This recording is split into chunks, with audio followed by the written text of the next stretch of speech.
My channel study বাডি।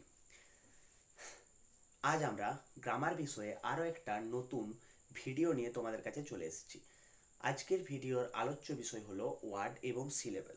তাই ভিডিওটি skip না করে অবশ্যই সম্পূর্ণ ভিডিওটি তোমরা দেখে নিও, তাহলে আগামী দিনে আর কখনোই ওয়ার্ড গঠন, কোনগুলো ওয়ার্ড নয়, এবং সিলেবেল কি, সিলেবেল কি, কত রকমের হয়, এই সব জিনিস সম্পর্কে তোমাদের আর কখনো কোনোদিনও সংশয় বা ডাউট থাকবে না। তো চলো, আগের দিনের ভিডিওতে কিন্তু আমরা লেটার সম্পর্কে আলোচনা করে নিয়েছি। যদি সেই ভিডিওটা দেখা না হয়ে থাকে তাহলে কিন্তু সকলেই ওই ভিডিওটি দেখে নিও, তারপর এই ভিডিওটি দেখবে। তাহলে আজকের ভিডিওর প্রথম যে আলোচ্য বিষয় সেটি হলো ওয়ার্ড।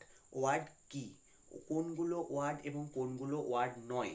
ওয়ার্ড কি শুধুই তৈরি হয়ে যায়, নিজেই তৈরি হয়ে যায়, মানে যে কোনো কিছু লেটার পাশাপাশি বসে দিলে কি ওয়ার্ড হয়ে যায়, নাকি কোনো নির্দিষ্ট একটা নিয়ম আছে, সে সম্পর্কে কিন্তু আমরা আজকের এই প্রথম পর্যায়ে আলোচনা করতে চলেছি। তাহলে ভালো করে বুঝে নিও।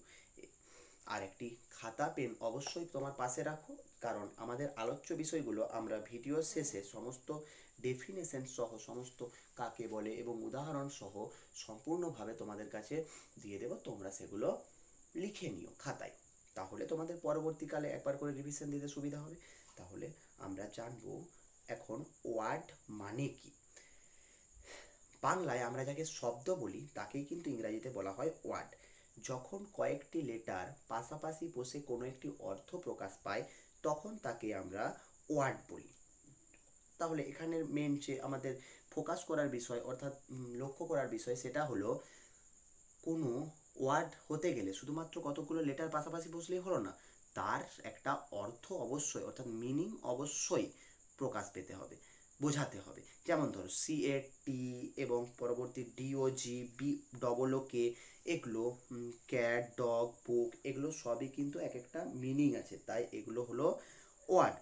কিন্তু এগুলোর পরিবর্তে যদি আমরা শুধু বলি CT, DG কিংবা KOOB, এগুলোর কিন্তু কোনো অর্থ নেই, তাই এগুলো ওয়ার্ডও নয়। তাহলে ওয়ার্ড হতে গেলে অবশ্যই অর্থ থাকতে হবে। এরপর আমাদের আলোচ্য বিষয় হলো শুধুমাত্র কি কনসোনেন্ট দিয়ে কিংবা শুধুমাত্র কনসোনেন্ট দিয়ে কি শুধুমাত্র একটা ওয়ার্ড তৈরি করা যায়? উত্তর হলো না।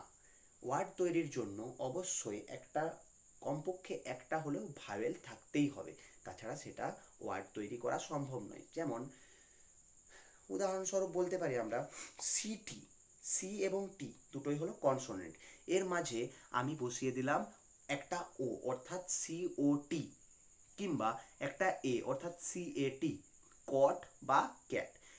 যখনই আমি ও এবং এ ভাওয়েলটা বসালাম ওই তোমার কনসোনেন্টগুলোর মাঝে, তখনই কিন্তু সেটা হয়ে গেল একটি অর্থপূর্ণ শব্দ। তাহলে আমরা জানলাম ওয়ার্ডে কোনো একটা ওয়ার্ড তৈরি করতে গেলে শুধুমাত্র কনসোনেন্ট দিয়ে হয় না, ভাওয়েলের ব্যবহার অত্যন্ত গুরুত্বপূর্ণ। ভাওয়েল কিন্তু খুবই গুরুত্বপূর্ণ বিষয়, কনসোনেন্ট দিয়ে কিন্তু শুধুমাত্র ওয়ার্ড তৈরি হয় না। চলো আরও কিছু মজার উদাহরণ দেওয়া যাক। ধরো পিএন শুধুমাত্র দুটো কনসোনেন্ট পি এবং এন, তাহলে শুধুমাত্র পি আর এন দিয়ে কি কোনো মিনিংফুল ওয়ার্ড তৈরি করা গেল? না, গেল না। এর পরিবর্তে যদি আমি বলি PEN কিংবা PIN, অর্থাৎ পেন কিংবা পিন, তখন কিন্তু এটা হয়ে গেল একটা মিনিংফুল ওয়ার্ড, তখন এটাকে আমরা নির্দ্বিধায় ওয়ার্ড বলতে পারি। এছাড়া ধরো আবার MNA, যদি শুধুমাত্র MNA বলি তাহলে কিন্তু সেটা ওয়ার্ড হলো না, কারণ MN এর তো কোনো মানেই নেই, তাই না? তাহলে যদি তার পরিবর্তে বলি MAN, তাহলে কিন্তু সেটা অর্থ বোঝায় MAN, অর্থাৎ ম্যান অর্থ মানুষ, তাই এটা হয়ে গেল একটা মিনিংফুল ওয়ার্ড, একে আমরা ওয়ার্ড বলতে পারি। সেরকমভাবে বুক এবং বল, এগুলো সমস্ত কিছুই মিনিংফুল ওয়ার্ড, অর্থাৎ এগুলোর মিনিং আছে, বাংলা অর্থ আছে, এগুলো কিছু জিনিসকে বোঝায়, তাই এগুলো হয়ে গেল ওয়ার্ড। এরপরে তাহলে আমাদের এই বিষয়ে জানতে পারলাম শুধুমাত্র লেটারগুলো পাশাপাশি বসলেই হয় না, লেটারগুলো পাশাপাশি বসে অবশ্যই একটা অর্থ বোঝাতে হয়, অর্থ না বোঝালে কিন্তু সেটা কখনোই ওয়ার্ড হতে পারে না, ওয়ার্ড নয়। এখন আমরা জানবো একটি মাত্র লেটার কিভাবে ওয়ার্ড হতে পারে। মজার ব্যাপার হলো কখনো কখনো একটি লেটার কিন্তু ওয়ার্ড হয়ে যেতে পারে। যেমন এ অর্থাৎ হলো একটি এবং আই অর্থাৎ আমি, এগুলো সিঙ্গেল লেটার কিন্তু এগুলো ওয়ার্ড। কারণ কি, এগুলোর একটা অর্থ আছে, আর আমরা জানি অর্থ থাকলেই সেটা ওয়ার্ড হয়।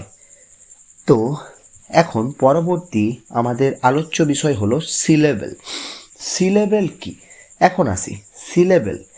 সিলেবেল ইংরাজি ওয়ার্ডের যতটুকু আমরা একবারে উচ্চারণ করতে পারি, অর্থাৎ যতটুকু একটা ওয়ার্ডের যতটুকু অংশ একবারে উচ্চারণ করা যায় তাকেই বলা হয় সিলেবেল। ধরো ম্যান, ম্যানটা কিন্তু একবারে বলা যাচ্ছে, এক্ষেত্রে কিন্তু আমাদের জিভটা কোথাও আটকাচ্ছে না বা কোথাও বাধা পাচ্ছে না। কিন্তু যদি আমরা সিস্টার, SISTER, এটা আমরা বলি তখন কিন্তু এক্ষেত্রে দেখা যাবে সিস্টার দুটো ভাগ করে উচ্চারণ হচ্ছে, একটা হচ্ছে সিস এবং অপরটা হচ্ছে টার, তবেই না হচ্ছে সিস্টার। তাহলে এক্ষেত্রে কিন্তু দুটো সিলেবেল রইল। এখন আমরা জানবো ওয়ার্ডে কত ধরনের সিলেবেল হতে পারে, মানে ওয়ার্ড অনুযায়ী সিলেবেল কত ধরনের হতে পারে। দেখো, ওয়ার্ড অনুযায়ী সিলেবেল কিন্তু প্রধানত 4 ধরনের হতে পারে: মোনোসিলেবেল, ডাইসিলেবেল, ট্রাইসিলেবেল এবং পলিসিলেবেল। এরপর মোনোসিলেবেল কি? যে ওয়ার্ডে, মোনো শব্দের অর্থ একটি, যে ওয়ার্ডে একটি সিলেবেল থাকে, যেমন ম্যান, বুক, ক্লাস, গ্যাপ ইত্যাদি, এগুলো কিন্তু মোনোসিলেবেল এর পর্যায়ে পড়ে, এগুলি হলো মোনোসিলেবিক ওয়ার্ড। তাহলে মোনোসিলেবেল হলো একটি মাত্র সিলেবেল থাকবে। এরপরে ডাইসিলেবেল। ডাইসিলেবেল হলো যে ওয়ার্ডে দুটি সিলেবেল থাকে, যে ওয়ার্ডে দুটি সিলেবেল থাকে তাকে বলা হয় ডাইসিলেবেল। ডাই অর্থাৎ দুই, এইভাবে মনে রাখবে। যেমন ধরো স্টুডেন্ট, স্টুডেন্ট, এটা আমরা উচ্চারণ করার সময় দুভাবে ভেঙে উচ্চারণ করতে হচ্ছে, একটা হচ্ছে স্টু, STU স্টু, এবং ডেন্ট, DENT ডেন্ট। এরপর আরও ধরো একটা উদাহরণ, প্লে আর, প্লে আর, প্লে PLAY প্লে, আবার ERR, এইভাবে দুভাবে ভেঙে আমাকে উচ্চারণ করতে হচ্ছে। এরপর পরবর্তী যে ভাগটা সেটা হলো ট্রাইসিলেবেল, অর্থাৎ যে ওয়ার্ডে 3টি সিলেবেল থাকে। তাহলে যে ওয়ার্ডে একটি সিলেবেল থাকে মোনোসিলেবেল, যে ওয়ার্ডে দুটি সিলেবেল থাকে তাকে ডাইসিলেবেল, এবং যে ওয়ার্ডে 3টি সিলেবেল থাকে তাকে বলা হয় ট্রাইসিলেবেল। যেমন উদাহরণ, বিউটিফুল, বিউটিফুল। দেখো, এটা উচ্চারণ করলে আমাদের তিনবার কিন্তু জিভটা বাধা পাচ্ছে উচ্চারণ করতে করতে, এক্ষেত্রে কিন্তু এগুলো 3বার বাধা পাচ্ছে বলে এগুলোকে বলা হচ্ছে ট্রাইসিলেবিক ওয়ার্ড। এছাড়া পজিশন, পজিশন, এক্ষেত্রেও কিন্তু 3বার বাধা পাচ্ছে, সো এটাও হলো ট্রাইসিলেবেলের উদাহরণ, ট্রাইসিলেবিক ওয়ার্ডের উদাহরণ। এরপরে লাস্ট পলিসিলেবেল, যে ওয়ার্ডে 4টি বা তার বেশি সিলেবেল থাকে, 4টি বা তার বেশি সিলেবেল থাকে তাকেই কিন্তু বলা হচ্ছে পলিসিলেবেল। যেমন উদাহরণস্বরূপ আমরা বলতে পারি কম্পিটিশন, কম্পিটিশন, এক্ষেত্রে কিন্তু 4টি সিলেবেল আছে।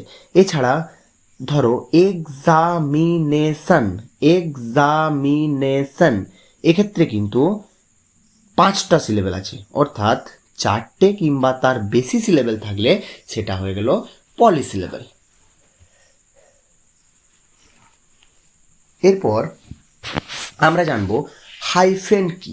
হাইফেন সিলেবেলকে আলাদা করতে মাঝখানে যে ছোট্ট একটা চিহ্ন ব্যবহার করা হয় তাকেই বলা হয় হাইফেন। যেমন ধরো টিম্বার, টিম্বার, টিম এবং বার, এই দুটো সিলেবেলকে আলাদা করার জন্য মাঝে যে চিহ্নটা ব্যবহার করা হয়েছে সেটাকেই বলা হচ্ছে হাইফেন। এছাড়া সেভেন, আম্বার, সব ক্ষেত্রেই দেখো মাঝে যে চিহ্নগুলো ব্যবহার করা হয়েছে সেগুলোকেই বলা হচ্ছে হাইফেন। তাহলে আমরা আজ পুরো ভিডিওটাতে কী কী শিখলাম একবার কুইক রিভিশন করে নিই। প্রথমে আমরা জানলাম কি মিনিংফুল লেটারের গ্রুপকেই কিন্তু ওয়ার্ড বলা হয়, যদি মিনিং না থাকে তাহলে কিন্তু সেটা কখনোই ওয়ার্ড হয় না।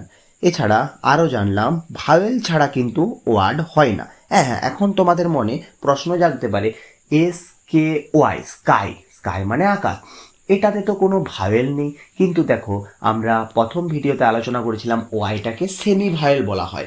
ওয়াইটা যখন বাক্যের মাঝে, শব্দের মাঝে বা শেষে ব্যবহৃত হয় তখন কিন্তু সেটা ভাওয়েলের মতো উচ্চারণ হয়। দেখো, স্কাই আমাদের আসল উচ্চারণটা কি হয়, SKY, কিন্তু ওয়াইয়ের বদলে আমাদের স্কাইয়ের উচ্চারণটা কি হচ্ছে, SKI এর মতো হচ্ছে, স্কাই। আমরা কি বলি, স্কাই ওয়াই, SKY বা স্কাই, এটা বলি না, বলা সম্ভব নয়। যাই হোক, তো এই দেখো ওয়াইটা কিন্তু আয়ের মতো উচ্চারণ হচ্ছে, তাই এটি হলো সেমি ভাওয়েল। তাই এক্ষেত্রে কিন্তু ভাওয়েল AEIOU এর মধ্যে না থাকলেও ওয়াইটাও এখানে ভাওয়েল হিসাবেই ব্যবহৃত হয়েছে। তো আর পরবর্তী যেটা আমরা বুঝলাম সেটা হচ্ছে শুধু লেটার পাশাপাশি বসলে ওয়ার্ড হয় না, শুধু তার কিন্তু একটা অর্থও বোঝাতে হবে। এছাড়া একেবারে যতটুকু উচ্চারণ করা যায় তাকে বলা হয় সিলেবেল। সিলেবেলের আমরা 4টে ভাগ দেখলাম। মনোসিলেবিক সিলেবেল মানে এক এক যে সিলেবেলকে মানে যে ওয়ার্ডে একটি সিলেবেল থাকে, ডাইসিলেবেল মানে 2টি সিলেবেল, ট্রাইসিলেবেল মানে 3টি সিলেবেল, এবং পলিসিলেবেল মানে 4টি বা তার বেশি সিলেবেল থাকে, তাকে পলিসিলেবেল বলা হয়। এছাড়া আমরা দেখলাম যে সিলেবেলকে ভাগ করতে হাইফেন চিহ্ন ব্যবহার হচ্ছে। তাহলে তোমরা কিন্তু এই যে বিষয়গুলো আলোচনা করলাম সে সম্পর্কে যে নোটসটি দেওয়া হয়েছে শেষে, সেটি কিন্তু ভালোভাবে লিখে নেবে এবং একবার রিভিশন করে নেবে, যেগুলো বুঝলে সেগুলো। যদি কোনো বিষয়টা বুঝতে অসুবিধা থাকে অবশ্যই আমাকে কমেন্টে জানাবে। আর আজ আমরা ওয়ার্ড কি এবং ওয়ার্ড সিলেবেল সম্পর্কে সমস্ত কিছু আমরা ভালোভাবে জেনে নিলাম।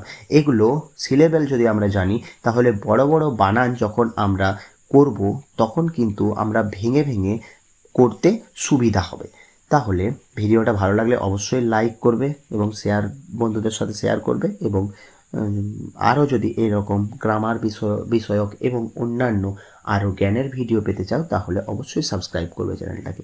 তাহলে আজ এই পর্যন্তই। পরের দিনে আমরা আলোচনা করব সেন্টেন্স এবং তার বিভিন্ন প্রকারভেদ নিয়ে। তাহলে ততদিন পর্যন্ত ভালো থাকো, সুস্থ থাকো, এবং ভিডিওটি অবশ্যই ভালোভাবে দেখে নিও। এবং তোমাদের জন্য লাস্টে একটি হোমওয়ার্ক দেওয়া রইল।